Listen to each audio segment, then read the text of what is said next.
আজকে আমরা চলে এসেছি আবার কেমিস্ট্রি ক্লাস নিয়ে। কেমিস্ট্রি ক্লাসে আগের দিন আমরা solid liquid gas plasma Bose Einstein condensation এগুলো আমরা দেখিয়েছিলাম। তো তার পরবর্তী ক্লাসে আমরা যাওয়ার আগে একটা কথা বলে রাখি, কেমিস্ট্রি কিন্তু সমস্ত এক্সামের জন্য প্রচণ্ড ইম্পর্টেন্ট। সামনে আরআরবি যেই আসছে সেটার জন্য তো অবভিয়াসলি খুবই ইম্পর্টেন্ট। এসএসসি সিজিএলও আসছে, মিসলেনিয়াস আসছে, সমস্ত এক্সামের জন্য কিন্তু কেমিস্ট্রি ইম্পর্টেন্ট। আর যে পয়েন্টগুলোকে আমি স্টার মার্ক করে লেখাবো সেগুলো কিন্তু পরীক্ষায় দেবে, ঠিক আছে? সুতরাং তোমরা খুব ভালোভাবে দেখতে থাকবে, কনসেপ্টগুলো বুঝতে থাকবে, ঠিক আছে? তো আগের দিন আমরা কি বলেছিলাম, ম্যাটারের সম্বন্ধে আমরা জেনেছিলাম। কার সম্বন্ধে? ম্যাটারের সম্বন্ধে, তাই তো? ম্যাটার কথার মানে আমরা কি জেনেছিলাম? পদার্থ। এটাকে আমরা দুটো পার্টে ভাগ করেছিলাম, তাই তো?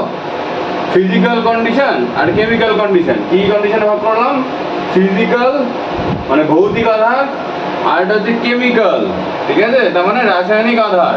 ফিজিক্যাল আর কেমিক্যাল কন্ডিশন আমরা ভাগ করেছিলাম। পড়েছিলাম ফিজিক্যাল কন্ডিশন, কি কি পড়েছিলাম? সলিড পড়েছিলাম, সলিড, তাই তো? লিকুইড মানে তরল।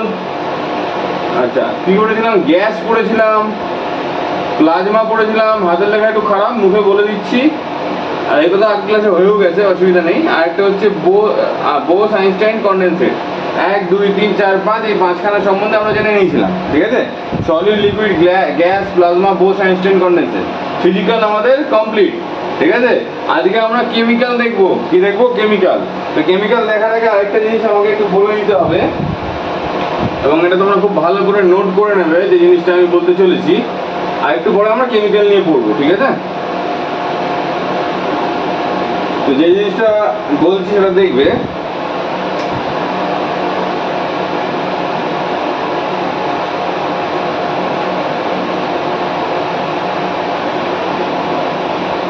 সলিড, ঠিক আছে? সলিড থেকে লিকুইড, সলিড থেকে লিকুইড হওয়ার প্রসেসকে কি বলা হয়? মেল্টিং বলা হয়। মেল্টিং বা গলন, ঠিক আছে? কি বলা হয়? মেল্টিং। জিজ্ঞেস করে প্রতিটা প্রসেসের নাম পরীক্ষায় জিজ্ঞেস করে, এটা কিন্তু খুব ইম্পর্টেন্ট। স্টার মেরে দিচ্ছি, এখান থেকে কোশ্চেন দেবে। কি বলা হয়? মেল্টিং। মেল্টিং, ঠিক আছে? মেল্টিং।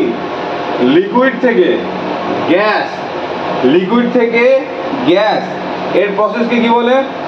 লিকুইড থেকে গ্যাসের প্রসেসকে কি বলে? ভেপোরাইজেশন। ভেপোরাইজেশন কি বলা হয় এটাকে? ভেপোরাইজেশন মানে হচ্ছে বাষ্পীভবন, ঠিক আছে? কি বলা হয় এটাকে? বাষ্পীভবন। আচ্ছা, গ্যাস থেকে প্লাজমা, গ্যাস থেকে প্লাজমাতে যাওয়ার প্রসেসকে কি বলা হয়?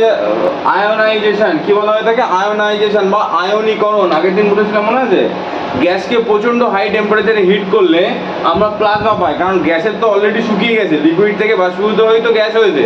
গ্যাসকে তো আর কত শোকাবে? গ্যাস শোকাতে শোকাতে এবার গ্যাসের যে মলিকুলগুলো আছে প্রচণ্ড টেম্পারেচারে হিট হয়ে যায়, আয়োনাইজড হয়ে যায়, চার্জড হয়ে যায়, পজিটিভলি এবং নেগেটিভলি চার্জড হয়ে যায়। এই যে প্রসেস সেটাকে বলে আয়োনাইজেশন বা আয়নীকরণ।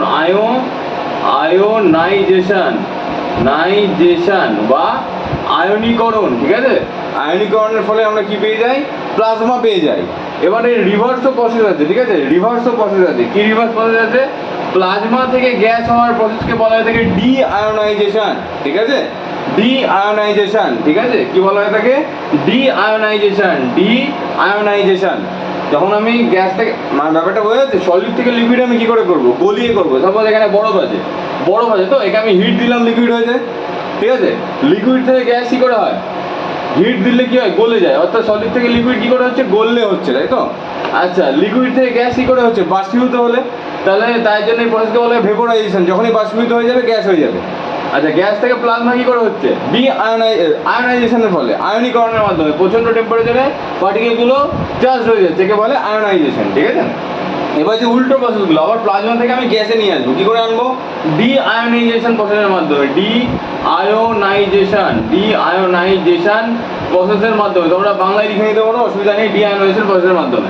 আচ্ছা, গ্যাস থেকে যে লিকুইড হবে সেটাকে বলে কনডেনসেশন বা ঘনীভবন। প্রচণ্ড ইম্পর্টেন্ট, পরীক্ষায় অনেকবার কোশ্চেন দেয়। কি হিসাবে? কনডেনসেশন। কনডেনসেশন বা ঘনীভবন। ঘনীভবনের মাধ্যমে আমি গ্যাস থেকে আবার লিকুইড তৈরি করে নিতে পারি। ঠিক আছে। আর লিকুইড থেকে সলিড কি করে হবে, লিকুইড থেকে সলিড কি করে হবে তোমরাই বলো না। তোমার কাছে জল আছে, ঠিক আছে, জলকে তুমি বরফ বানাবে, কি করে বরফ বানাবে, বলবে আমি তো ফ্রিজে রেখে দেবো, ডিপ ফ্রিজে। এক্স্যাক্টলি, কি করবে, ফ্রিজিং করবে। জলকে তোমরা বরফ বানাবে, জল তো লিকুইড, বরফ হয়ে গেল সলিড, কি করবে, ফ্রিজে রাখবে, তার মানে ফ্রিজিং করছো, ঠিক আছে, ফ্রিজিং। ঠিক আছে, কি করছো তোমরা, ফ্রিজে ঢোকাচ্ছ, তো তার মানে ফ্রিজিং করছো। প্রতিটা প্রসেস ইম্পর্টেন্ট, ঠিক আছে, বারবার বলছি, লিখে নেবে, এখান থেকে কোশ্চেন দেবে। কি দেয়, সলিড থেকে লিকুইড যাওয়ার প্রসেসকে কি বলা হয়, মেল্টিং বা গলানো। লিকুইড থেকে গ্যাস হচ্ছে ভেপোরাইজেশন, তাই তো, বাষ্পীভবনের মাধ্যমে আমরা লিকুইড থেকে গ্যাসকে পাই। গ্যাস থেকে প্লাজমা কি করে পাই, আয়নীকরণের মাধ্যমে, আয়নাইজেশন। প্রচন্ড টেম্পারেচার দিলে পার্টিকেলগুলো, অ্যাটম, যে কণাগুলো আছে গ্যাসের, সেগুলোকে আয়নাইজড হয়ে যায়, চার্জড হয়ে যায়, চার্জড আপ হয়ে যায়, সেটাকে বলে আয়নাইজেশন। আবার প্লাজমা থেকে যখন আমি গ্যাসে ফিরাবো তখন করবো ডিআয়নাইজেশন, ঠিক আছে, কুল করবো। গ্যাস থেকে লিকুইড আনবো, কনডেনসেশন, ঠিক আছে, লিকুইড হয়ে গেল। এবার লিকুইড থেকে সলিড, তোমরা জানো আইসক্রিম তৈরি করবে কি করে, ফ্রিজে, ডিপ ফ্রিজে রেখে দেবে, আইসক্রিম তৈরি হয়ে যাবে, তাই তো, তার জন্য ফ্রিজিং, তাই তো, মনে থাকবে। আচ্ছা, এবার কোশ্চেন হচ্ছে, সলিড থেকে ডাইরেক্ট আমি গ্যাস বানাবো, কি বানাবো, সলিড থেকে ডাইরেক্ট গ্যাস বানাবো। সলিড থেকে, দেখবে সবাই, হ্যাঁ, সলিড থেকে এবার আমি ডাইরেক্ট গ্যাস বানাবো। প্রচন্ড ইম্পর্টেন্ট কোশ্চেন, ঠিক আছে, প্রচন্ড। আমার নিজের বেঙ্গল পুলিশের যখন এক্সাম আমি দিয়েছিলাম, আমার নিজের বেঙ্গল পুলিশের পেপারে এসেছিল, ঠিক আছে, সলিড থেকে গ্যাস কীভাবে। এছাড়াও বেঙ্গল পুলিশ কেন, এছাড়াও রেলের পরীক্ষায় এসেছিল, আমি রেলের পরীক্ষা যখন দিয়েছিলাম পেয়েছিলাম, অনেক পরীক্ষাতেই পেয়েছি। সলিড থেকে ডাইরেক্ট গ্যাস আমি কোন প্রসেসের মাধ্যমে সলিড থেকে ডাইরেক্ট গ্যাস হয়, ঠিক আছে, সলিড ডাইরেক্ট গ্যাস হয়, সেটা হচ্ছে সাবলিমেশন। বাংলায় বলা হয় তাকে ঊর্ধ্বপাতন। কি বলা হয়, সাবলিমেশন, সাবলিমেশন। এই কথার মানে হচ্ছে ঊর্ধ্বপাতন, ঊর্ধ্বপাতন, ঠিক আছে, ঊর্ধ্বপাতন, ঊর্ধ্বপাতন বাংলায়, ঠিক আছে, ঊর্ধ্বপাতন। সলিড থেকে ডাইরেক্ট গ্যাস কিভাবে হবে, সাবলিমেশনের মাধ্যমে বা ঊর্ধ্বপাতনের মাধ্যমে। এক্সাম্পল যদি দিই, ন্যাপথলিন, দেখেছো, ন্যাপথলিন বা কর্পূর কি হয়, সলিড থাকে, ডাইরেক্ট ডুবে যায়, গ্যাস হয়ে যায়, ঠিক আছে, তাহলে এটা সলিড থেকে গ্যাস। এক্সাম্পল হচ্ছে সাবলিমেশন। কোশ্চেন দেবে পরীক্ষায়, কর্পূর কিসের উদাহরণ, সাবলিমেশন। কোন প্রক্রিয়ায় কর্পূর ডাইরেক্ট গ্যাসে পরিণত হয়, সাবলিমেশন, ঠিক আছে, ঊর্ধ্বপাতনের মাধ্যমে, ঠিক আছে। সলিড থেকে গ্যাস তোমরা বুঝে গেলে। আচ্ছা, অপোজিটটা, সলিড থেকে গ্যাস আর গ্যাস থেকে সলিড, গ্যাস থেকে সলিড, এটাকে বলা হয় ডিপোজিশন। কি বলা হয়, কোন মেথডের নাম কি, ডিপোজিশন। ডিপোজিশন মেথডের মাধ্যমে গ্যাস থেকে সলিড বানানো হয়, আবার গ্যাস থেকে সলিড বানানো হয় ডিপোজিশনের মাধ্যমে, ঠিক আছে। তাহলে গ্যাস থেকে সলিডের প্রসেসকে বলা হয়েছে কি, ডিপোজিশন বা ঘনীভবন, ঠিক আছে, সরি, কঠিনীভবন। কি বলা হয় তাকে, কঠিনীভবন, কঠিনীভবন, কঠিন করা হচ্ছে, গ্যাস থেকে কঠিন করা হচ্ছে, তাই জন্য কঠিনীভবন বা ডিপোজিশন। তাহলে আমি কি কি জানলাম, সলিড থেকে লিকুইড হবে কিসের মাধ্যমে, মেল্টিং এর মাধ্যমে। লিকুইড থেকে গ্যাস কিসের মাধ্যমে, বাষ্পীভবন বা ভেপোরাইজেশন। গ্যাস থেকে প্লাজমা, আয়নাইজেশন। প্রত্যেকে আমার সাথে সাথে বলতে থাকো যাতে মনে কেটে যায়। প্লাজমা থেকে গ্যাস, ডিআয়নাইজেশন। গ্যাস থেকে লিকুইড, ঘনীভবন, কনডেনসেশন। লিকুইড থেকে সলিড কিসের মাধ্যমে হবে, ফ্রিজিং। তোমরা সবাই ফ্রিজে রাখো, তাই জল, তাই তো, জলের কোথায় রাখো, ফ্রিজে, তাহলে ফ্রিজিং, ঠিক আছে। এবার ডাইরেক্ট কি করবো, আমি সলিড থেকে গ্যাস বানাবো, তাই তো, সলিড থেকে গ্যাস বানাবো। কি আছে, ন্যাপথলিন আছে, কর্পূর আছে, দেখে নাও না তোমরা, ন্যাপথলিন, কর্পূর। তাহলে কিসের মাধ্যমে হয়, ঊর্ধ্বপাতন, তাই তো, কিসের মাধ্যমে হয়, ঊর্ধ্বপাতন, এটাকে ইংলিশে বলে সাবলিমেশন। আর সেই আবার গ্যাসকে আমি সলিড করব, মানে কঠিন করবো, তাই জন্য কঠিনীভবন, তাই তো, তা ডিপোজিশন, ঠিক আছে, কঠিনীকরণ বা ডিপোজিশন, ঠিক আছে, বোঝা গেল এই অবধি। এইবার আমরা সেই ম্যাটারের কেমিক্যালের পার্টটা পড়বো। আমরা তো ফিজিক্যালের পার্টটা পড়ে ফেলেছি অলরেডি, এবার আমরা কেমিক্যালের পার্টটা পড়বো, ঠিক আছে। কেমিক্যাল, ফিজিক্যাল আমরা দেখে নিলাম, এবার আমরা দেখবো কেমিক্যালের পার্টটা, তাই তো। প্রথমে কি করেছিলাম, ম্যাটারকে আমরা দুটো ভাগে, পদার্থকে আমরা দুটো ভাগে ভাগ করেছিলাম, ফিজিক্যাল, কেমিক্যাল। ফিজিক্যালে solid, liquid, gas, plasma, Bose, Einstein, condensate ছিল। এই পাঁচটা সম্বন্ধে আমরা যতটা জানা যায় জেনে নিলাম। এখান থেকে পরীক্ষায় কোশ্চেন দেবে, ঠিক আছে। এরপরে আমরা যাবো কেমিক্যাল পার্ট সম্বন্ধে জানবো।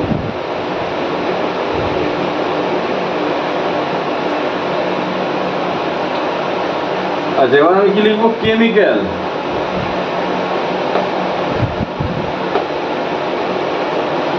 মানে রাসায়নিক আধার, ঠিক আছে। কেমিক্যালকে আমি দুটো ভাগে ভাগ করি, ঠিক আছে, দুটো ভাগে।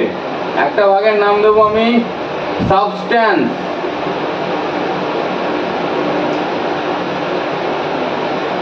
আরেকটা ভাগের নাম দেবো আমি মিক্সচার, আরেকটা ভাগের নাম দেবো কি মিক্সচার। মিক্সচার মানে মিশ্রণ, ঠিক আছে। যেগুলো বাংলায় বলা দরকার আমি সব বলে দেবো, ঠিক আছে। মিক্সচার মানে হচ্ছে মিশ্রণ। এই সাবস্ট্যান্সকে আমরা দুটো ভাগে ভাগ করি, সাবস্ট্যান্সকে আমরা দুটো ভাগে ভাগ করি। একটাকে বলি এলিমেন্ট। আচ্ছা, এই এত ভাগ ফাগ নিয়ে তোমাদের চিন্তা করতে হবে না, বেসিকটা বুঝবে, আমি বেসিকটা বলতে থাকবো। এই ভাগগুলো করা হয়েছে, এগুলো আমার বলার কর্তব্য, তাই বলছি। পরীক্ষায় সেরকমভাবে দেয় না, কিন্তু আমি বলে দিচ্ছি, না বলে তোমরা বুঝতে পারবে না, ঠিক আছে। এটাকে কি কিভাবে ভাগ করবো? এলিমেন্ট, এলিমেন্ট, আর একখানা কম্পাউন্ড, কম্পাউন্ড, এলিমেন্ট আর একটা কম্পাউন্ড। একটাকে বলে তত্ত্ব, তত্ত্ব, আর এটাকে বলে যৌগিক। কি বলে? যৌগিক। তত্ত্ব আর যৌগিক। এলিমেন্ট মানে তত্ত্ব আর কম্পাউন্ড মানে হচ্ছে যৌগিক। আরেকটা কি হচ্ছে মিক্সচার, সেটাকে কি বলা হয়? মিশ্রণ, মিশ্রণ, ঠিক আছে। মিক্সচারকে কি বলা হয়? মিশ্রণ। তাহলে কেমিক্যালকে আমরা দুটো ভাগে ভাগ করছি, কেমিক্যালকে আমরা দুটো ভাগে ভাগ করছি, সাবস্ট্যান্স এবং মিক্সচার। সাবস্ট্যান্সকে আবার দুটো ভাগে ভাগ করা যায়, একটা হচ্ছে এলিমেন্ট যার মানে হচ্ছে তত্ত্ব, আর একটা হচ্ছে কম্পাউন্ড, ঠিক আছে, মানে যৌগিক। আর একখানা পার্ট কি কেমিক্যালের, সেটা হচ্ছে মিশ্রণ বা মিক্সচার, ঠিক আছে। এবার আমাদের যেটা জানতে হবে, এলিমেন্ট কি জিনিস, কম্পাউন্ড কি জিনিস এবং মিক্সচার কি জিনিস, ঠিক আছে। তো টুকে নিয়ে আশা করি মুছে দিই। হ্যাঁ,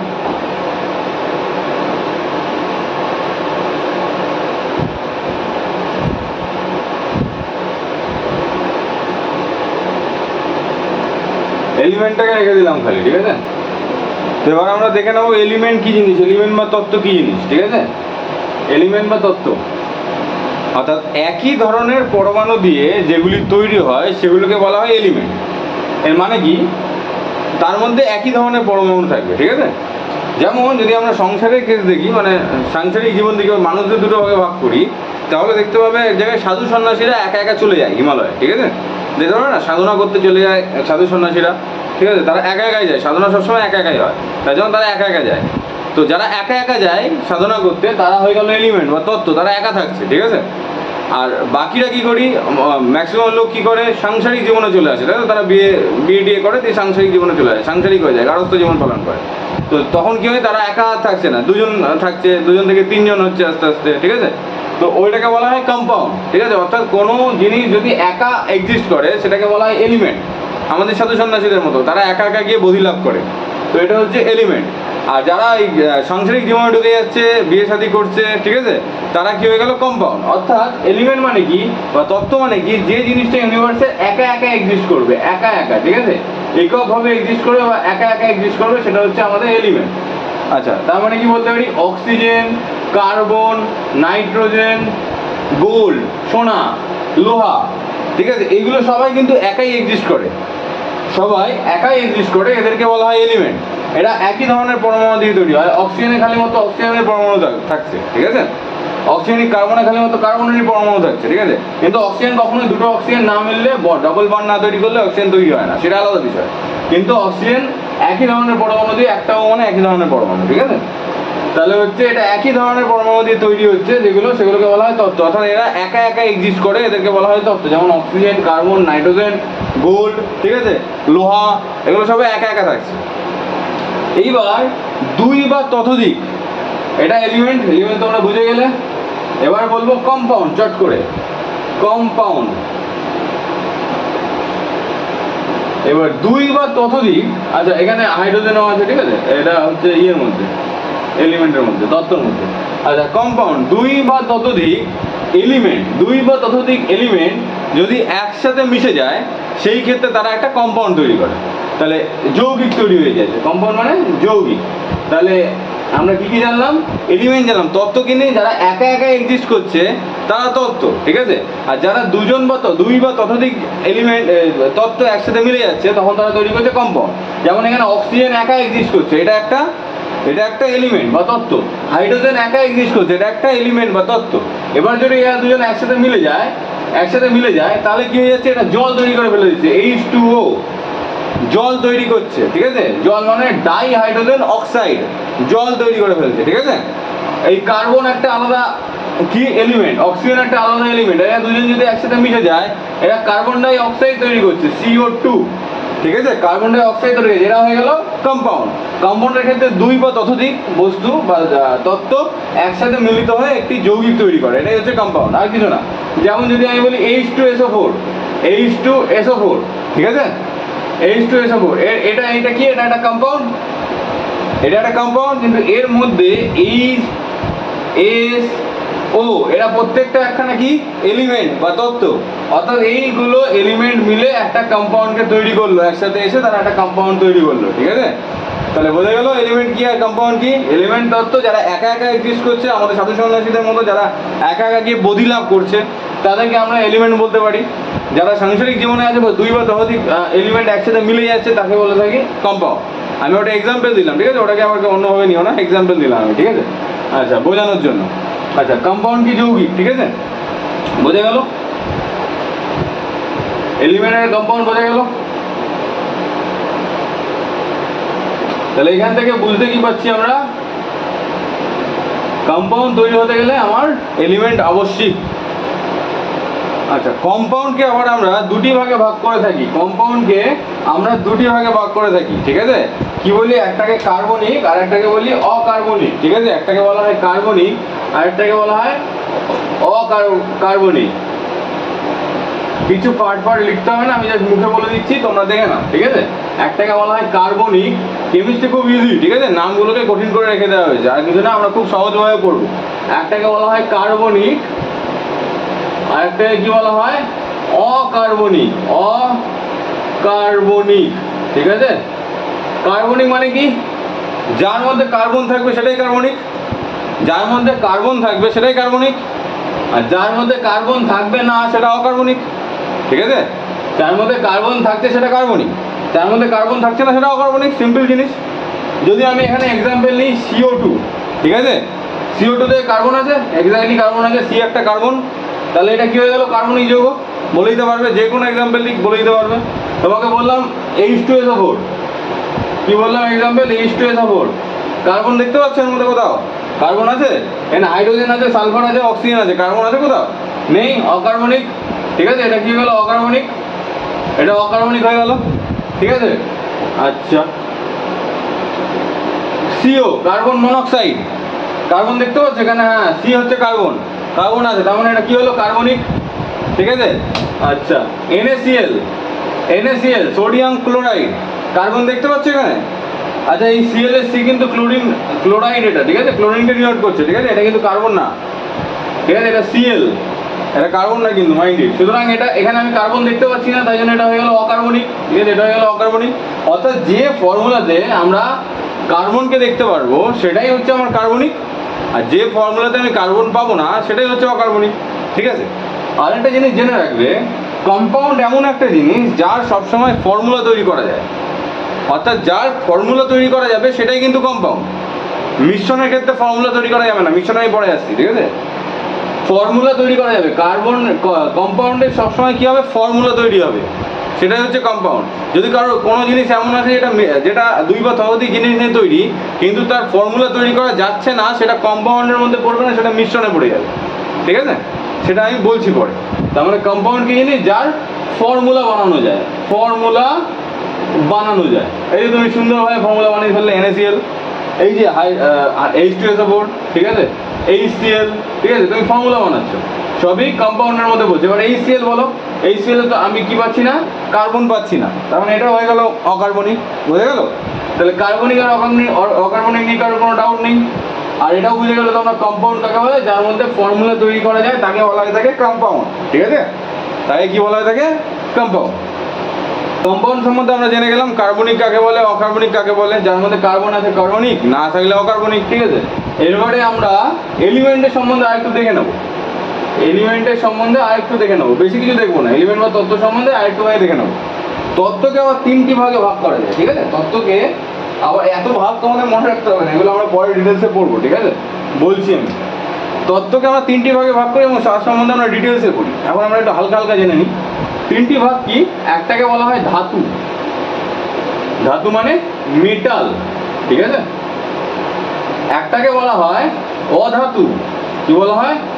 অধাতু মানে নন মেটাল। আরেকটাকে বলা হয় উপধাতু বা মেটালয়েড। আরেকটাকে কি বলা হয়? উপধাতু বা মেটালয়েড।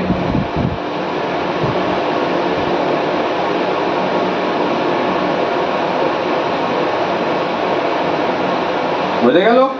তো এলিমেন্টের তিনটে ধাপ আমি পেয়ে গেলাম, কি কি? একটা ধাতু, একটা অধাতু, আর একটা হচ্ছে মেটালয়েড, ঠিক আছে। মেটাল, নন মেটাল আর মেটালয়েড। তো এলিমেন্টকে আমরা তিনটি ভাগে ভাগ করতে পারি। তো মেটাল কি জিনিস? মেটাল হচ্ছে, আমরা মেটালের সম্বন্ধে ডিটেলসে পড়বো পরে, ঠিক আছে, পরে পড়বো, এগুলো থেকে প্রচুর কোশ্চেন দেয়। আপাতত আমরা একটুখানি জেনে রাখি মেটাল কি জিনিস। যার মধ্যে কারেন্ট প্রচুর পরিমাণে পাস করতে পারে, একদম ঝেড়ে কারেন্ট পাস করে যাবে, সেটাকে বলে মেটাল। অর্থাৎ মেটালকে আমার ব্যবহার করা হয় কোনো ইলেকট্রিক বস্তুর জন্য। ইলেকট্রিক, যেগুলো ইলেকট্রিক মেশিন, সেইগুলোকে চালানোর জন্য আমি মেটাল ইউজ করি। মানে যেখানে আমার কারেন্ট প্রচুর পরিমাণে লাগবে সেখানে আমি মেটাল ইউজ করি, ঠিক আছে। যেমন হচ্ছে আমি ওয়াশিং মেশিন, ফ্রিজ, টিভি, ঠিক আছে, এগুলো ফ্যান, এগুলোতে প্রচুর পরিমাণে আমার কারেন্টের দরকার, কারেন্ট বেশি টানে, ঠিক আছে। তো এরপর থেকে কিন্তু ফ্রিজ টিজ একটুখানি বুঝে শুনে চালাবে, কারেন্ট প্রচুর টানে, ঠিক আছে। আজকে জেনে গেলে কটা কটা কারেন্ট টানে। আচ্ছা, এসি, কুলার, এগুলো কারেন্ট খুব টানে, এখানে আমাদের প্রচুর কারেন্টের দরকার হয়, তাই জন্য আমি মেটাল ইউজ করে থাকি আমরা ওখানে, ঠিক আছে। মেটাল মানে কি? যেখান থেকে কারেন্ট ঝেড়ে পাস করতে পারে। আচ্ছা, অধাতু মানে হচ্ছে নন মেটাল। অধাতু বা নন মেটাল মানে কি? যেখান থেকে কারেন্ট পাসই করতে পারবে না। আচ্ছা, মেটালের মধ্যে কারেন্ট পাস করছে লোহা, ঠিক আছে, আয়রন বা লোহা হচ্ছে মেটালের উদাহরণ, ঠিক আছে। এছাড়া আমরা উদাহরণ আছে, আমরা পরে দেখবো, পরে তো ডিটেলসে পড়বো, আমি ডিটেলসে যাচ্ছি না। আর যেহেতু এর মধ্যে দিয়ে কারেন্ট পাস করতে পারে, তাই জন্য একে বলা হয় কন্ডাক্টর। মেটালকে কি বলা হয়? মেটালকে কি বলা হয়েছে? কন্ডাক্টর মানে চালক। কোশ্চেন দেয় মেটালকে কি বলা হয়ে থাকে? কন্ডাক্টর। কন্ডাক্টর, কেউ কন্ট্রাক্টর লিখবে না, কন্ডাক্টর, ঠিক আছে। তখন হচ্ছে চালক, মানে এর মধ্যে থেকে কারেন্ট পাস করছে, চলতে পারে কারেন্ট, তাই জন্য চালক, ঠিক আছে, চালাতে পারে কারেন্টকে খুব জোরসে, তাই জন্য চালক বা কন্ডাক্টর, ঠিক আছে। আচ্ছা, অধাতু। অধাতুর মধ্যে দিয়ে কী হয়? কারেন্ট পাসই করতে পারে না। যেমন আমাদের যে গ্যাসগুলো আছে, অক্সিজেন, নাইট্রোজেন, হ্যাঁ, কার্বন, এগুলোর মধ্যে দিয়ে কারেন্ট পাস করতে পারছে না, ঠিক আছে, তাই জন্য এগুলো হচ্ছে অধাতু। দেখো প্রকৃতি আমাদের কত সুন্দর খেয়াল রেখেছে। সাপোজ যদি প্রকৃতি, এরা সবই তো প্রকৃতির তৈরি, প্রকৃতি যদি অক্সিজেনের মধ্যে কারেন্ট পাস করে দিত, তাহলে আমরা এরকম দাঁড়িয়ে যে আমরা কারেন্টকে মরে যেতাম, ঠিক আছে না। এই এত লাইটিনিং হচ্ছে, বিদ্যুৎপাত হচ্ছে, এই গ্যাসগুলো যদি কারেন্ট অ্যাবজর্ব করার ক্ষমতা থাকতো, তাহলে আমরা এখানে এক্সিস্টই করতাম না, প্রাণী লাইফই এক্সিস্ট করতো না। সব গ্যাস, অক্সিজেন, আমরা তো ক্রমাগত অক্সিজেন নিচ্ছি না, অক্সিজেন, নাইট্রোজেন থাকতো বাতাসে, এগুলো আমাদের এসে হিট করতো, আমরা কারেন্টে সবকে মরে যেতাম। কিন্তু প্রকৃতি কত সুন্দরভাবে আমাদের খেয়াল রেখেছে যাতে আমরা না মরি, তাই জন্য প্রকৃতি কিন্তু এগুলোকে অধাতু বানিয়ে ফেলেছে। এগুলোর মধ্যে দিয়ে কারেন্ট পাস করতে দেয় না, ঠিক আছে, এই নেচার। তাই জন্য যত গ্যাস আছে সেগুলো অধাতু। আমাদেরও একটু উচিত প্রকৃতির খেয়াল রাখা, বেশি কিছু না, একটুখানি গাছ ফাছ তো লাগানো উচিত না। সবাই মিলে যদি একটু চেষ্টা করি একটু গাছ ফাছ লাগাতে পারি, তাহলে প্রকৃতির অনেকটা খেয়াল রাখা যায়। যাই হোক, দেখবো আমরা সবাই মিলে চেষ্টা করবো গাছ লাগানো। আচ্ছা, তারপরে কি? অধাতু মানে কি? অধাতুর মধ্যে দিয়ে কারেন্ট পাস করতে পারে না, যার মধ্যে কারেন্ট পাস করতে পারে না সেটা হচ্ছে অধাতু। যেহেতু পাস করতে পারে না, একে বলা হয় থাকে ইনসুলেটর বা কুচালক বা অচালক, ঠিক আছে। কি বলা হয়? ইনসুলেটর। ইংলিশ টার্মটা অবশ্যই লিখে রাখবে, ঠিক আছে। কি বলা হয় একে? ইনসুলেটর। ইনসুলেটর বা অচালক বা কুচালক, ঠিক আছে। অধাতুকে বলা হয়ে থাকে। ধাতুকে বলা হয়ে থাকে কন্ডাক্টর, পাস করতে পারে বা চালক। অধাতুকে কি বলা থাকে? ইনসুলেটর, কারেন্ট পাস করতে পারে না। আর মেটালয়েড, একে বলা হয়ে থাকে সেমি কন্ডাক্টর। সেমি কন্ডাক্টর, যার মধ্যে দিয়ে অল্প অল্প কারেন্ট পাস করতে পারে, অল্প অল্প, অর্থাৎ একে কন্ট্রোল করা যায়। আর এরই দান আজকে তোমরা মোবাইল খুলে ফেসবুক, হোয়াটসঅ্যাপ, ইনস্টাগ্রাম করছো, রিল বানাতে পারছো, এইসবই এই উপধাতুর জন্য, এই মেটালয়েডের জন্য। যত ইলেকট্রনিক ইনস্ট্রুমেন্ট সব এই মেটালয়েড দিয়ে তৈরি হয়, সেমি কন্ডাক্টর দিয়ে তৈরি হয়। কারণ হচ্ছে সেমি কন্ডাক্টরে অল্প অল্প কারেন্ট পাস করতে পারে, একে কন্ট্রোল করা যায়, সুইচের মতো ইউজ করা যায়, কন্ট্রোলেবল, ঠিক আছে। আমি চাইলে এটাকে কমিয়ে দিতে পারি, বাড়িয়ে দিতে পারি, ঠিক আছে। তাই জন্য এই কন্ট্রোল করার অপশান দেয় মেটালয়েড, তাই জন্য একে সেমি কন্ডাক্টর বলা হয়। পুরোপুরি কারেন্ট কন্ডাক্টরের মতো পুরোপুরি পাসও করতে পারে না, আবার অধাতুর মধ্যে একদম পাস করে না, এটাও হয় না, ঠিক আছে, মাঝামাঝি কন্ডিশনে থাকে, তাই একে কন্ট্রোল করা যায়। তাই জন্য যত ইলেকট্রনিক চিপ দেখতে পাও, ইলেকট্রনিক যত জিনিসপত্র দেখতে পাও, সব তৈরি হয় মেটালয়েডে। বা সেমিকন্ডাক্টরের, ঠিক আছে, মেটালয়েড দিয়ে তৈরি। এর উদাহরণ হচ্ছে সিলিকন, জার্মেনিয়াম মেন উদাহরণ, ঠিক আছে। ইলেকট্রনিক যত তোমার মোবাইল আছে, ল্যাপটপ আছে, এছাড়া যে সিম কার্ড, এগুলো সব এই উপধাতুর কিন্তু উদাহরণ, সবই উপধাতুর দিন। বেশি কারেন্ট লাগবে না, অল্প অল্প কারেন্ট লাগবে, ঠিক আছে, তাই জন্য একে বলা হয় সেমিকন্ডাক্টর। বোঝা গেল? তাহলে আমরা এলিমেন্ট আর কম্পাউন্ড সম্বন্ধে মোটামুটি জেনে ফেললাম, তাই তো? তো আমাদের পুরোপুরি পড়া হয়ে গেল। এলিমেন্টের সম্বন্ধে আমরা বললাম, কম্পাউন্ডের সম্বন্ধে আমরা জেনে নিলাম, ঠিক আছে। এই পার্টটা তোমরা টুকে নিয়েছো আশা করি, তা মুছে দিলাম। যদি কেউ না টুকে থাকো আরেকবার চালিয়ে বা পজ করে একটু টুকে নিও, ঠিক আছে। এইবার আমরা জানবো মিশ্রণের সম্বন্ধে, ঠিক আছে, মিক্সচার বা মিশ্রণ, ঠিক আছে। কার সম্বন্ধে জানবো? মিক্সচার। মিক্সচারের সম্বন্ধে আমরা জেনে নেব, ঠিক আছে। মিক্সচার কি জিনিস? একটু আগে বললাম, যার ফর্মুলা তৈরি করা যায়, যার সূত্র বানানো যায়, তাকে বলা হয়ে থাকে কম্পাউন্ড, ঠিক আছে। আর যার সূত্র বানানো যাচ্ছে না কিন্তু এটা একাও থাকে না, তাকে বলা হয় মিক্সচার, ঠিক আছে। এই একাও থাকবে না, খুব ডেঞ্জারাস লোক আছে, ঠিক আছে, একা তো থাকবেই না, আবার সূত্রও বানাতে দেবে না, সেটা হয়ে গেল মিক্সচার। যেমন সবচেয়ে বড় এক্সাম্পল হচ্ছে হাওয়া, এয়ার বা বায়ু, ঠিক আছে, এয়ার বা বায়ু, ঠিক আছে। হাওয়া বা এয়ার বা বায়ু, এয়ার একা থাকে, কত কিছু মিশে থাকে, কত কত গ্যাস ফ্যাস, কত কিছু মিশে আছে এয়ারের মধ্যে, ঠিক আছে। এয়ার তো একা থাকে না, আর এর কোনো ফর্মুলাও নেই। আমরা এয়ার বানাতে পারি? মিক্সারকে বানানো যায় না, আমরা বানাতে পারি এয়ারকে? এয়ারের কোনো ফর্মুলা আছে বানানোর? তাহলে আমরা যদি বানাতে পারতাম তাহলে মহাকাশের মধ্যে এয়ার নিয়ে চলে যেতাম বানিয়ে, নাসা আজকে এয়ার ফেয়ার বানিয়ে মহাকাশে চলে যেতাম, ওখানে গিয়ে আমরা পিকনিক করে আসতে পারতাম। যেহেতু এয়ার বানাতে পারি না, তাই জন্য আমাদের হাতে নেই, এটা প্রকৃতি বানিয়ে দিচ্ছে আমাদের, আর এর কোনো ফর্মুলা আমাদের জানা নেই, ঠিক আছে। তাই জন্য মিক্সারের এক্সাম্পল হচ্ছে এয়ার, হলো। নেক্সট এক্সাম্পল হচ্ছে ব্লাড। ব্লাডও মিক্সারের এক্সাম্পল, এরও কোনো ফর্মুলা নেই, আমরা এটা ব্লাডও বানাতে পারি না, ঠিক আছে। ব্লাড সরকার কেন বলে ব্লাড ব্যাংক বা আমাদের ব্লাড দিতে, কারণ হচ্ছে ব্লাড আমরা বানাতে পারছি না, ওই জন্য সরকার সবাইকে ব্লাড দেওয়ার জন্য অনুরোধ করে। আমরা ব্লাড দিলে কারোর প্রাণ বাঁচবে, কারণ ব্লাডের কোনো ফর্মুলা হয় না, ব্লাডকে বানানো যায় না। আরেকখানা হচ্ছে দুধ, ঠিক আছে, বা মিল্ক, এরও কিন্তু কোনো ফর্মুলা নেই, ঠিক আছে, একেও বানানো সম্ভব না, কোনো ফর্মুলা নেই, ঠিক আছে, মিল্কেরও। তো মিক্সার কি, যে একা তো থাকবেই না আবার ফর্মুলা বানাতে দেবে না, তাকে হচ্ছে মিক্সার বলা হয়, ঠিক আছে। এবার মিক্সারের সম্বন্ধে আমরা একটু জানবো হালকা ফুলকা, ঠিক আছে।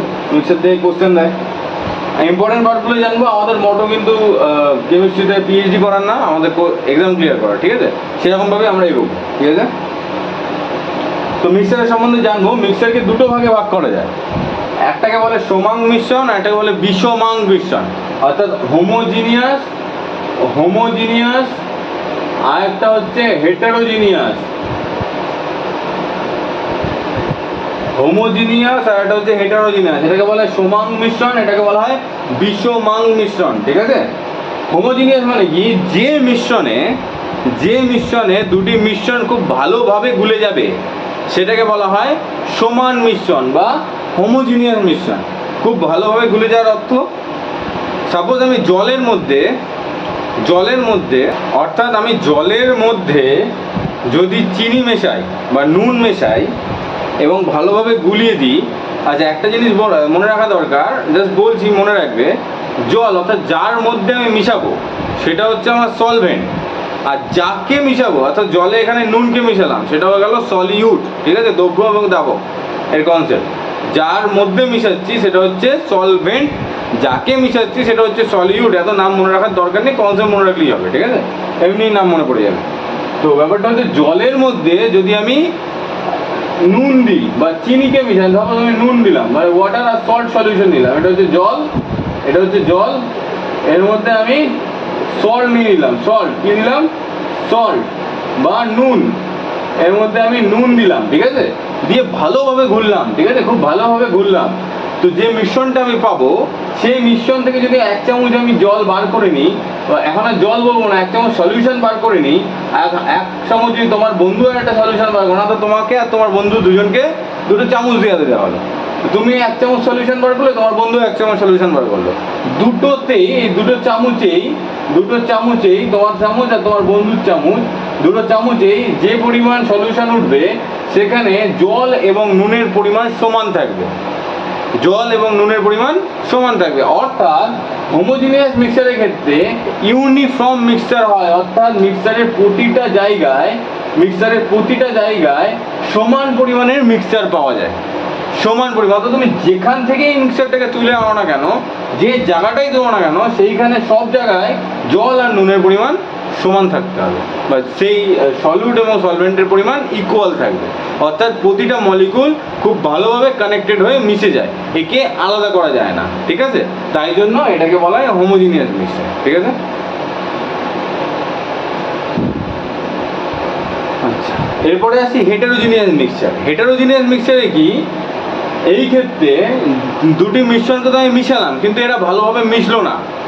দুটি মিশ্রণকে আমি মিশালাম এবং এরা ভালোভাবে মিশলো না, ভালোভাবে গুললো না, তাদেরকে আমি আলাদাভাবে চোখে থেকে ডিফারেন্সিয়েট করতে পারছি যে এরা মেশেনি। সেটাকে বলবো আমরা বিষমাং বা হেটেরোজিনিয়াস। যেমন ধরো জলের মধ্যে তুমি কাদা মিশিয়ে দিলে, ঠিক আছে? তো এইবার আবার সেই আগের প্রশ্নের মধ্যে তোমরা এক্সপেরিমেন্ট করলে, তুমি 1 চামচ জল কাদা তুলে নিলে আর তোমার বন্ধু 1 চামচ জল কাদা তুলে নিল। এবার দেখলে তোমার হাতাটার মধ্যে বা তোমার চামচটার মধ্যে দেখলে হয়তো জল বেশি আছে, কাদা কম আছে, আর তোমার বন্ধুর পাটটায় কাদা বেশি আছে, জল কম আছে, ঠিক আছে? তার মানে কি একটা বেশি একটা কম হয়ে গেল, সমানভাবে মেশেনি। অর্থাৎ তুমি এই মিশ্রণটাকে তুমি কোনো পাত্র থেকে তুলে নিলে, সেখানে জল আর কাদার পরিমাণ সমান নেই, কোথাও জল বেশি কাদা কম, কোথাও কাদা বেশি জল কম, ঠিক আছে? কিন্তু তুমি যখন হোমোজিনিয়াস বা সমান মিশ্রণটাকে তুলছিলে, যেখান থেকে তুলছিলে জল আর নুনের পরিমাণ সব জায়গায় সমান ছিল, ঠিক আছে? একই টেস্ট তোমারও লাগছিল, একই টেস্ট তোমার বন্ধুরও লাগছিল, ঠিক আছে? তো যেইখানে হেটেরোজিনিয়াস মানে যেইখানে দুটো মিশ্রণ ভালোভাবে মিশতে পারবে না, সেইটাকে বলা হয় হেটেরোজিনিয়াস। এবং সুবিধার জন্য হেটেরোজিনিয়াসকে দুটি ভাগে ভাগ করা হয়। একটাকে বলা হয় সাসপেনশন, আরেকটাকে বলা হয় কোলয়েড, ঠিক আছে? সাসপেনশন আর কোলয়েড কিচ্ছু না, সুবিধার জন্য ভাগ করা, ঠিক আছে? সাসপেনশন আর কোলয়েড কি জিনিস আমি বুঝিয়ে দিচ্ছি, অসুবিধা কিছু নেই। সাসপেনশন নামে যাবে না, নাম খুব আমাদের এখানে বড় বড় দেওয়া হয়। আর কোলয়েড, সাসপেনশন আর কোলয়েড, ঠিক আছে? হেটেরোজিনিয়াসকে দুটি ভাগে ভাগ করে বোঝার সুবিধার জন্য, সাসপেনশন এবং কোলয়েড, ঠিক আছে? দেখা যাচ্ছে? আচ্ছা, তাহলে আমি কি বুঝলাম? হোমোজিনিয়াস মানে যেখানে প্রতিটা পার্টিকেল সমানভাবে মিশে যাবে সেটা হচ্ছে হোমোজিনিয়াস, আর যেখানে মিশতে পারবে না সেটা হচ্ছে হেটেরোজিনিয়াস, ঠিক আছে? এইবার সাসপেনশন মানে কি? সাসপেনশন হচ্ছে, সাপোজ তুমি মাটি এবং জল এবং মাটিকে নিয়ে নিলে এবং একটা বিকারে মিশালে, সেই ক্ষেত্রে কাদা মাটিকে আলাদা, একটু আগে যেটা বললাম, কাদা মাটিকে তুমি আলাদাভাবে দেখে বোঝা যাবে যেটা কাদা মাটি, জলের মধ্যে কাদা ঘুরে বেড়াচ্ছে, অর্থাৎ ভালোভাবে মিশতে পারেনি, জলের মধ্যে ঘুরছে না জিনিসটা, জলের মধ্যে পরিষ্কারভাবে মিশে যাচ্ছে না, যেটা চিনির ক্ষেত্রে হচ্ছিল, যেটা নুনের ক্ষেত্রে হচ্ছিল, পরিষ্কারভাবে মিশছিল, কিন্তু এক্ষেত্রে মিশতে পারছে না। সেই জিনিসটাকে আমরা বলবো সাসপেনশন, ঠিক আছে? সেই জিনিসটাকে আমরা বলবো সাসপেনশন। আর কোলয়েড কি জিনিস? কোলয়েডের মধ্যে সাপোজ জলের মধ্যে তুমি দুধ মেশালে বা দুধের মধ্যে জল মেশালে, যেটাই মেশাও, বাইরের থেকে দেখে মনে হচ্ছে ব্যাপারটা হোমোজিনিয়াস, মানে খুব ভালোভাবে মিশেছে। দুধে জল মেশাচ্ছ বা জলে দুধ মেশাচ্ছ, যেটাই করছো, বাইরের থেকে দেখে মনে হচ্ছে কোলয়েডের জিনিসটা খুব ভালোভাবে মিশেছে, অর্থাৎ হোমোজিনিয়াস। কিন্তু এটাকে পরীক্ষা করলে দেখা যাবে এটা ভালোভাবে মেশেনি। আমি খালি চোখে বুঝতে পারছি না, কোলয়েডকে আমি খালি চোখে বুঝতে পারি না, সাসপেনশনকে আমি দেখেই বুঝে যাবো এটা তো মেশেনি ভাই, ঠিক আছে? কোলয়েডকে কিন্তু আমি দেখে ডিফারেন্সিয়েট করতে পারবো না, একটু গবেষণা করতে হবে আমাদের, ঠিক আছে, ব্যাপারটা নিয়ে। কিন্তু তা সত্ত্বেও এটা কি হয়, ভালোভাবে মেশে না, তাই জন্য এটা হেটেরোজিনিয়াসের মধ্যেই থাকে। যেমন হচ্ছে দুধ আর জলের মিশ্রণ, এটা কিন্তু কখনোই ভালোভাবে মেশে না, ঠিক আছে? এদের ডিফারেন্সিয়েট করা যায়। এবার তোমরা বলবে আমরা তো কেমিস্ট্রি পড়ছি স্যার, কেমিস্ট্রি যদি আমরা পড়ি তাহলে আমরা তো বিনা গবেষণা করে কিছু নেবো না, আমাদের গবেষণা করতে হবে। কী করে আমি বুঝে দেবো যে এটা হোমোজিনিয়াস এটা হেটেরোজিনিয়াস? গবেষণা না করলে কী করে বুঝবো? এক্স্যাক্টলি, তো গবেষণা করতে হবে আমাদের। কীভাবে গবেষণা করি? 3খানা পাত্র নেবো, ঠিক আছে? 3টে পাত্র নেবো, টেরাকোটা পাত্র হয়ে যাচ্ছে, সোজা করে রেখে দিচ্ছি। 3টে পাত্র নিলাম, 1টা 2টো আর 1টা 3টে, ঠিক আছে? 3খানা পাত্র নিলাম। 3টের মধ্যে প্রথমে জল দিয়ে দিলাম, ঠিক আছে? 3টের মধ্যে দিয়ে দিলাম ওয়াটার বা জল, ঠিক আছে? জল দিয়ে দিলাম।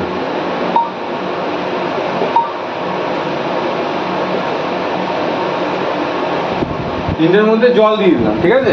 এবার এটা 1 নাম্বার এক্সপেরিমেন্ট, 2 নাম্বার এক্সপেরিমেন্ট। তোমরা তো এক্সপেরিমেন্ট ছাড়া করবে না, কারণ সায়েন্সের স্টুডেন্ট তোমরা, ঠিক আছে? এক্সপেরিমেন্ট লাগবে এখন। আচ্ছা, 1 নম্বর 2 নম্বর 3 নম্বর, তিনটের মধ্যে কী দেওয়া আছে? ওয়াটার, ওয়াটার বা জল দেওয়া আছে, ঠিক আছে? কী দেওয়া আছে? জল রাখা আছে, তিনটেতেই জল রাখা আছে, জল, ঠিক আছে? প্রথমটাতে তুমি দিয়ে দিলে সল্ট, জলের সাথে নুন বা সল্ট। দ্বিতীয়টাতে দিয়ে দিলে চক, চক হয় না, চক, তোমরা চক দিয়ে লেখো, বোর্ডে বোর্ডে ছোটোবেলায় লিখতে, চক, চক মিশিয়ে দিলে। তৃতীয়টাতে মিশিয়ে দিলে তোমরা দুধ, ঠিক আছে? জলের মধ্যে দুধ মিশিয়ে দিলে বা মিল্ক মিশিয়ে দিলে, ঠিক আছে? এইবার সব কটাই খুব ভালোভাবে গুলিয়ে দিলে, আমি মিশ্রণ বানাতে হবে, ভালোভাবে সলিউশনটাকে গুলিয়ে দিলে, খুব ভালোভাবে গুলিয়ে দিলে। এইবার তুমি কি করবে? এখান দিয়ে লাইট পাস করাবে, এখান দিয়ে টর্চ দিয়ে দিলে, লাইট পাস করাবে, ঠিক আছে? কি পাস করাবে? লাইট। এখান থেকে তুমি টর্চের মাধ্যমে লাইট পাস করালে, ঠিক আছে? যেটা হোমোজিনিয়াস, অর্থাৎ জল আর সল্ট যেটা হোমোজিনিয়াস, সেখানে কি হচ্ছে? জল এবং সল্টের কণাগুলো পরিষ্কারভাবে একে অপরের সাথে, যে অ্যাটমগুলো আছে একে অপরের সাথে সেটে গেছে। এর মধ্যে আর কোনো জায়গা বাকি নেই যে অন্য কিছুকে ধারণ করতে পারে বা পাস করাতে পারে, ঠিক আছে? এর মধ্যে কোনো জায়গা বাকি নেই। জল আর সল্ট এত ভালোভাবে গুলে গেছে, একে আলাদা করা যাবে না, তাই জন্য এর মধ্যে কোনো জায়গা বাকি নেই যে অন্য কিছুকে নিতে পারে বা অন্য কিছুকে পাস করাতে পারে। এর ফলে তুমি যখন এখান থেকে টর্চের লাইটটা মারলে, এই লাইট কিন্তু এর পাশে এলো না, পাস করতে পারলো না জলের মধ্যে দিয়ে, ঠিক আছে? এই জলকে ভেদ করে যেতে পারলো না। এর ফলে বুঝে গেলাম আমি এটা হোমোজিনিয়াস মিক্সচার, অর্থাৎ এটা এত ভালোভাবে গুলে গেছে যে এর অ্যাটমের মধ্যে আর কোনো জায়গা ফাঁকা নেই যে লাইট বা অন্য কিছুকে পাস করে দিতে পারে বা লাইটকে পাস করানোর ক্ষমতা থাকতে পারে। লাইট এখানে একটা পর্দার মধ্যে আটকে যাচ্ছে, কি একটা পর্দার মধ্যে হচ্ছে আটকে যাচ্ছে, কারণ এটা পুরো ভালোভাবে গুলে গেছে, একটা সলিডের মধ্যে আকার ধারণ করে নিয়েছে, লাইটকে ব্লক করে দিচ্ছে, ঠিক আছে? যেই লাইট পাস করাতে পারলো না, তুমি এক্সপেরিমেন্টে বুঝে গেলে এই তো আমি বিজ্ঞানী হয়ে গেছি, এবার আমি বুঝে গেলাম এটা হোমোজিনিয়াস, ঠিক আছে? আর এটা তো বুঝে গেলাম। এইবার কি হবে? জল আর চকের ক্ষেত্রে কখনোই জল আর চক ভালোভাবে মিশতে পারবে না, ঠিক আছে? ফলে যখন তুমি এখান দিয়ে লাইট পাস করাবে, এখান দিয়ে লাইট পাস করাবে, লাইট যেহেতু এই অ্যাটমগুলো ভালোভাবে মিশতে পারেনি, একে অপরের সাথে সারতে পারেনি ভালোভাবে, লাইট এই পার্ট দিয়ে বেরিয়ে যাবে, লাইট এই পার্ট দিয়ে বেরিয়ে যাবে। তুমি এখান থেকে পুরো একটা লাইটকে যেতে দেখবে, আর এখানে লাইট গিয়ে আটকে যাবে, গায়েব হয়ে যাবে। এখান থেকে তুমি একটা লাইটকে এখান থেকে রে দিয়ে পাস করে যেতে দেখবে, লাইটকে তুমি এর ফলে কি হবে? লাইটকে এখান থেকে তুমি লাইট মারলে লাইটকে এখান থেকে পাস করে চলে যেতে দেখবে, ভেদ করে চলে যেতে দেখবে লাইট, ঠিক আছে? লাইট এখান থেকে ভেদ করে চলে আসবে। এটা কেন হচ্ছে? এটা হচ্ছে যেহেতু এটা ভালোভাবে মেশেনি, অ্যাটমগুলোর মধ্যে ভালোভাবে মেশা হয়নি, অ্যাটমগুলোর মধ্যে একটা গ্যাপ রয়ে গেছে। জল আর চকের যে অ্যাটম তার মধ্যে গ্যাপ রয়ে গেছে, অর্থাৎ এই গ্যাপের মধ্যে দিয়ে লাইট পাস করে বেরিয়ে যাচ্ছে। এই গ্যাপটা এতটাই রয়ে গেছে যেটা লাইটকে ব্লক করতে পারছে না, লাইট পাস করে বেরিয়ে যাচ্ছে। এর ফলে তুমি বুঝে গেলে এটা হেটেরোজিনিয়াস মিক্সচার। আর এই যে এফেক্ট, যে এক্সপেরিমেন্ট, এই এফেক্টটাকে বলা হয় থাকে টিন্ডাল এফেক্ট, টিন্ডাল এফেক্ট, ঠিক আছে? টিন্ডাল এফেক্ট কোশ্চেন দেয় পরীক্ষায়, ঠিক আছে? কোন এফেক্টের মাধ্যমে তুমি বুঝতে পারবে যে এটা হেটেরোজিনিয়াস মিক্সচার? সেটা হচ্ছে টিন্ডাল এফেক্টের মাধ্যমে, ঠিক আছে? কোন এফেক্টের মাধ্যমে বা কোন পরীক্ষার মাধ্যমে? টিন্ডাল এফেক্টের মাধ্যমে তুমি বুঝতে পারবে যে এটা হেটেরোজিনিয়াস মিক্সচার, কারণ লাইট দিলে লাইট পাস করে বেরিয়ে যাবে, কিচ্ছু নেই, একদম ইজি জিনিস। লাইট পাস করে লাইট পাস করে বেরিয়ে যাবে, ঠিক আছে? আর এটা হচ্ছে জল আর দুধ। এক্ষেত্রেও তোমার কি হবে? এক্ষেত্রেও ভালোভাবে যেহেতু মেশানি, লাইট তুমি ফেললে এখানে, লাইট এর মধ্যে দিয়ে পাস করে বেরিয়ে যাবে, তবে এর যে পাস করার ক্ষমতাটা সেটা এর থেকে একটু অনেকটা কম হবে, ঠিক আছে? এখানে পুরো লাইটটাই হয়তো বেরিয়ে যাবে, এখানে পুরো লাইট বেরোবে না, কিছু কিছু জায়গায় আটকে যাবে, কিন্তু অল্প বেরোবে, কিন্তু বেরোবে। তখনই বেরিয়ে যাবে যখন কম লাইট বেরোচ্ছে, একদম ক্ষুদ্র লাইট বেরোচ্ছে, সেটা হয়ে যাচ্ছে কোলয়েড, ঠিক আছে?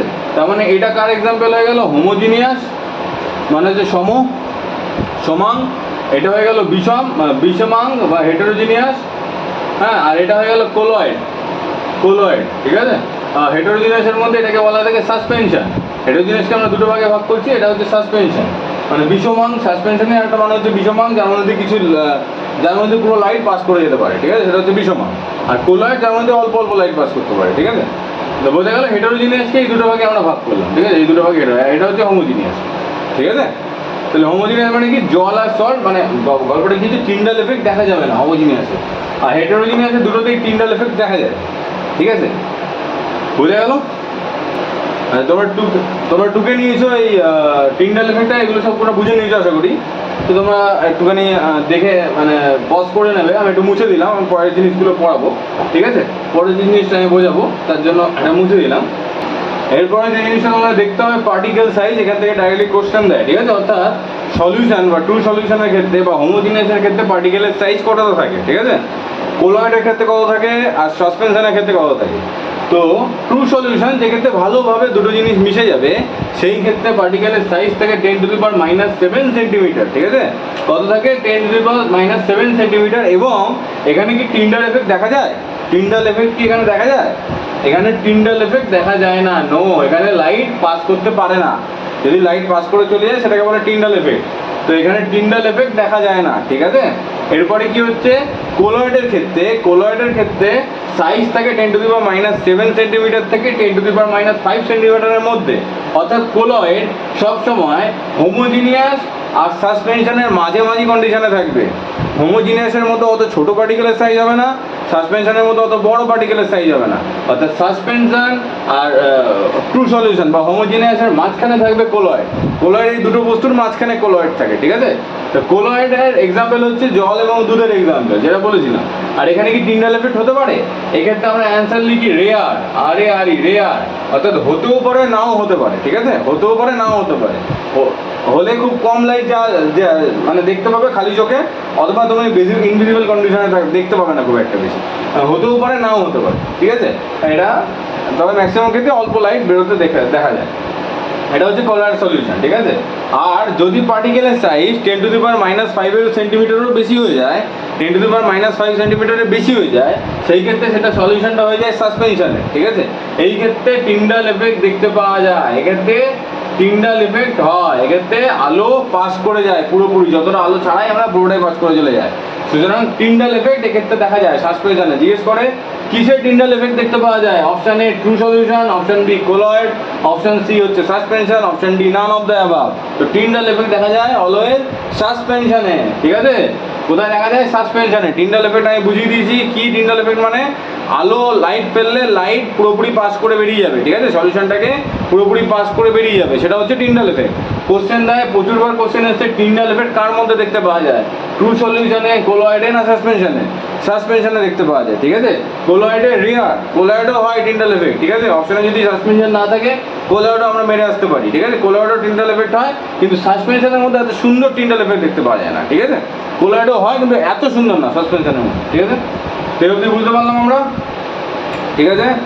আশা করি আগেগুলো তোমরা টুকে নিয়েছো, যেগুলো আমি দেখালাম সাসপেনশন কোলয়েড যে পার্টিকেলের সাইজগুলো হয় সেগুলো তোমরা টুকে নিয়েছো। এবার আমি ডাইরেক্ট চলে আসবো সেপারেশন মেথড, অর্থাৎ দুখানা মিক্সারকে কীভাবে আলাদা করা যেতে পারে তারও কিছু টেকনিক আছে। আমি তো মিক্সার বানিয়ে ফেললাম, আমার মিক্সারটা বানানোর দরকার ছিল না, আমি আবার পুরোনো জায়গায় ফিরে আনতে চাই, ঠিক আছে? তো কী কী প্রসেসের মাধ্যমে পুরোনো জায়গায় ফিরতে পারি সেগুলো আমরা একটু দেখে নেবো, ঠিক আছে? এখান থেকেও কোশ্চেন দেয়, ঠিক আছে? এখান থেকে প্রচুর কোশ্চেন আছে, এগুলো আমরা দেখবো। তো এই মেথড আছে, প্রথমটাকে বলা হয় ডিস্টিলেশন, ঠিক আছে? ডিস্টিলেশন বা পাতুন বলা হয়ে থাকে, ঠিক আছে? পাতুন, ঠিক আছে? তো জিনিসটা কি, যখন দুটো জিনিসের বয়েলিং পয়েন্ট আলাদা হবে, গলনাঙ্ক আলাদা হবে, অর্থাৎ এই একটা টেম্পারেচারে গলবে, এই আরেকটা টেম্পারেচারে গলবে। একটা টেম্পারেচার দিলাম, এই গলে চলে গেল, আর তাহলে একটা জিনিস পড়ে থাকলো, ঠিক আছে? যেমন হচ্ছে জল আর চিনি, সাপোজ ওয়াটার আর চিনিকে আমি নিয়ে নিলাম, ঠিক আছে? এবার আমি দিয়ে দিলাম, গরম করে দিলাম, তো ওয়াটার কী হলো, বাষ্পীভূত হয়ে উড়ে চলে গেল, তলায় কি পড়ে থাকলো? চিনি পড়ে থাকলো, তাহলে আলাদা হয়ে গেল ওয়াটার এবং চিনি সলিউশন, ঠিক আছে? বোঝা যাচ্ছে? যেহেতু চিনি আর ওয়াটারের বয়েলিং পয়েন্ট সেম না, ওয়াটারের বয়েলিং পয়েন্ট আলাদা, চিনির বয়েলিং পয়েন্ট আলাদা, আমি করে দিলাম কি ডিস্টিলেশন লাগিয়ে দিলাম, ওয়াটার বাষ্পীভূত হয়ে বেরিয়ে চলে গেল, চিনি তলায় পড়ে থাকলো, ঠিক আছে? তো এটা হলো ডিস্টিলেশন মেথড, বোঝা গেল? এই মেথডের মাধ্যমে আমি দুটো মিক্সারকে আলাদা করে দিতে পারি।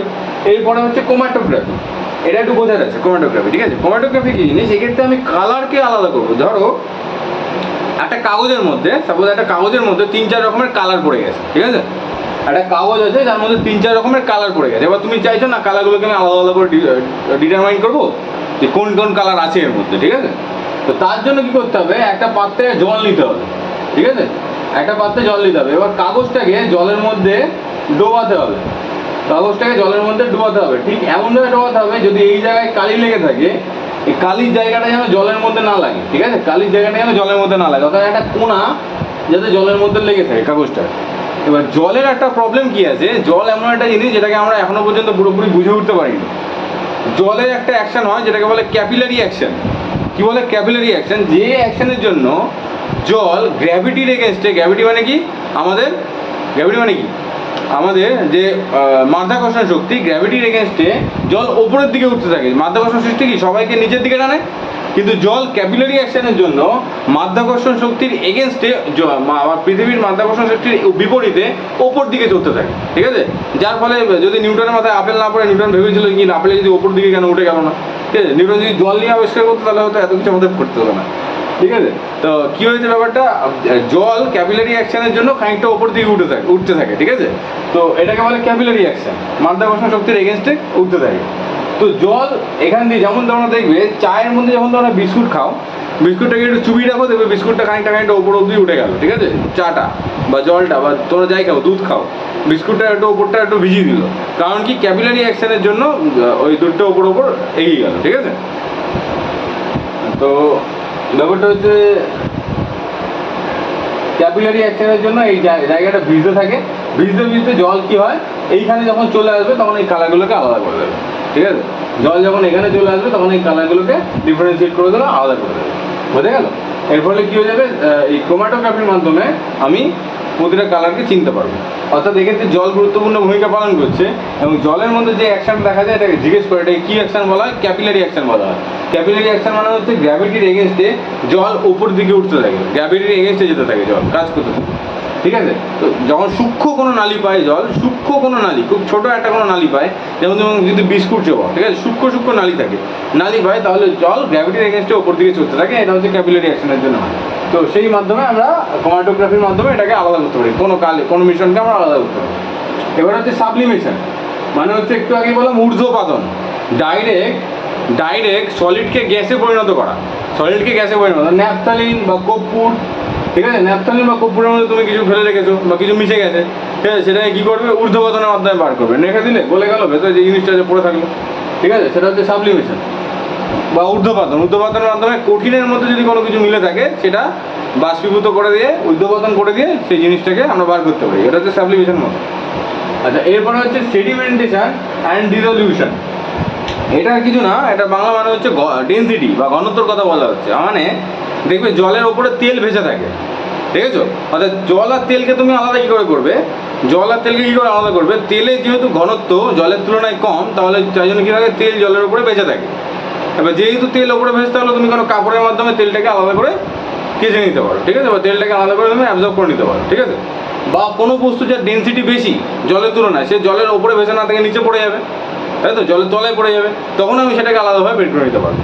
অর্থাৎ ডেনসিটির উপর ডিপেন্ড করে কোনো জিনিস ওপরে ভাসতে পারে, কোনো জিনিস ডুবেও যেতে পারে, ঠিক আছে? তা সেই প্রসেসটাকে বলা হয় সেডিমেন্টেশন। এই প্রসেসের মাধ্যমে আমরা ডেনসিটি অনুযায়ী ডিফারেন্ট ডেনসিটি দুটো বস্তুকে রেখে দিই।